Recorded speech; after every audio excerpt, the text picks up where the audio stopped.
qui a frappé Vienne en Autriche. Oui, 4 morts lundi soir, je le rappelle. L'assaillant de 20 ans, un Autrichien d'origine albanaise, était connu des services de police car il avait déjà essayé de partir en Syrie.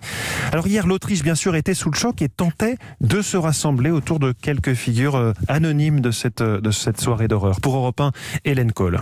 Recep et Michael ont la vingtaine, comme le terroriste. Ils voulaient profiter des dernières heures dans le quartier à la mode de Vienne. Avant l'entrée en vigueur du confinement, un dernier café, raconte Michael, quand tout à coup nous nous sommes retrouvés en plein milieu de la fusillade. Les deux amis font du sport de combat à un niveau semi-professionnel. Ils se précipitent pour venir en aide aux passants.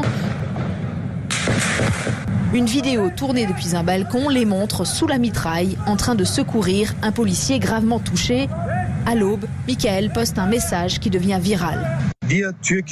Nous, musulmans d'origine turque, nous rejetons la terreur sous toutes ses formes. Nous sommes avec l'Autriche, nous sommes avec Vienne, nous respectons l'Autriche et quoi qu'il se passe, nous sommes prêts à lui apporter notre aide. Avant l'intervention des deux jeunes Turcs, le policier avait reçu des premiers secours de la part d'un Palestinien de 23 ans employé dans un fast-food, un visage connu des Autrichiens, car l'an dernier, sa famille avait été au cœur d'un scandale.